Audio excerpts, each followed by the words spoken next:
Hai Bu Nesa, perkenalkan kami dari 10 IPA 1. Nama saya Felix. Dan nama saya Renaldi. Pada kesempatan kali ini kami akan menceritakan sebuah hikayat yang berjudul Seorang Kakek dan Seekor Ular. Hikayat seorang kakek dan seekor ular ini bermula pada zaman dahulu. Tersebutlah ada seorang kakek yang cukup disegani. Ia dikenal gantung kepada kebenaran, takut kepada Allah, menjaga sholat 5 waktunya, dan membaca Al-Quran tiap pagi maupun petang. Selain dikenal alim dan taat, ia juga terkenal berotot kuat dan berotak encer. Ia pun punya banyak hal yang menyebabkan ia tetap mempertahankan potensi-potensi itu di dalam dirinya. Suatu hari, ia sedang duduk di tempat kerjanya sembari menghisap rokok dengan nikmatnya. Tangan kanannya memegang tasbih yang senantiasa berputar di tangannya setiap waktu. Tiba-tiba, seekor ular datang menghampirinya dengan tergopoh-gopoh.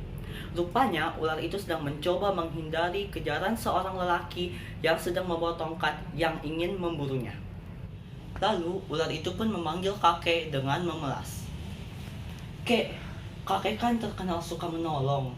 Tolonglah saya, selamatkan saya agar tidak dibunuh dengan laki-laki yang sedang membawa tongkat itu. Ia pasti membunuh saya begitu berhasil menangkap saya." Tentunya, kakek kan pasti baik sekali jika mau membuka mulut kakek dengan lebar-lebar supaya saya dapat bersembunyi di mulut kakek. Demi Allah dan demi ayah kakek, saya mohon kabulkanlah permintaan saya ini, kek. Lalu sang kakek pun menjawab ular itu, "Ulangi sumpahmu sekali lagi. Takutnya setelah mulutku kubuka lebar-lebar, kamu masuk ke dalamnya dan selamat, budi baikku kamu balas dengan keculasan. Setelah selamat, jangan-jangan malah kamu mencelakai saya." Ular pun mengucapkan sumpah atas nama Allah bahwa ia tak akan melakukan itu sekali lagi. Usai ular mengucapkan sumpahnya, kakek pun membuka mulutnya lebar-lebar agar sang ular tersebut dapat masuk ke dalam mulutnya. Sejurus kemudian, datanglah seorang pria dengan membawa tongkat yang ingin mencari ular yang hendak ia bunuh. Ia menanyakan keberadaan ular yang hendak dibunuhnya itu kepada sang kakek. Kakek mengaku bahwa ia tak melihat ular yang melewati tempat ini. Tak berhasil menemukan apa yang dicarinya, sang pria pun pergi. Setelah pria itu agak jauh, kakek lalu berbicara kepada ular itu. "Sekarang kamu sudah aman. Keluarlah dari mulutku." Ular itu pun hanya menyembulkan kepalanya sedikit dari mulut sang kakek lalu berujar, "Kamu mengira sudah mengenal lingkunganmu dengan baik, bisa membedakan mana orang jahat dan mana orang baik, mana yang berbahaya bagimu dan mana yang berguna. Padahal kamu tak tahu apa-apa. Kamu bahkan tak bisa membedakan antara makhluk hidup dan benda mati. Buktinya, kamu biarkan saja musuhmu masuk ke dalam mulutmu.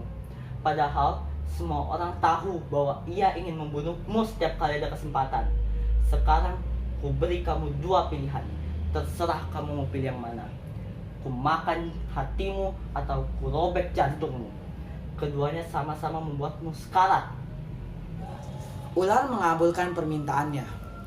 Namun, di dalam hatinya, orang itu waktu itu berharap, "Oh, andai Tuhan mengirim orang pandai yang dapat mengeluarkan ular jahat ini dan menyelamatkanku."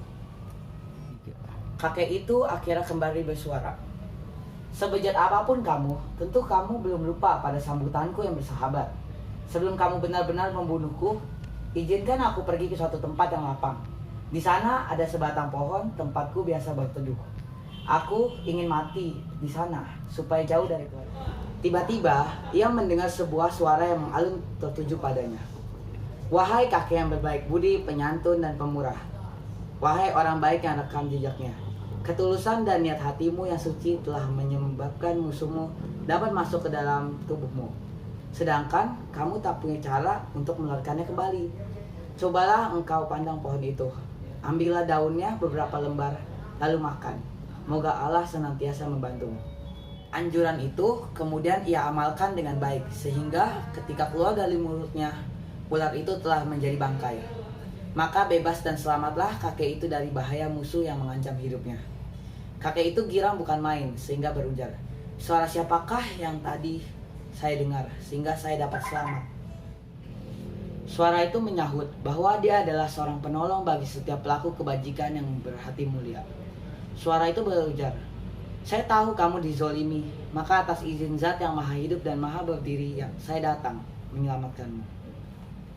Kakek bersujud seketika dengan syukur kepada Tuhan yang telah memberi pertolongan dengan mengirimkan seorang juru penyelamat untuknya. Sekian cerita hikayat dari kelompok kami. Apabila ada kesalahan kata, kami mohon maaf. Sampai Sampai jumpa. jumpa.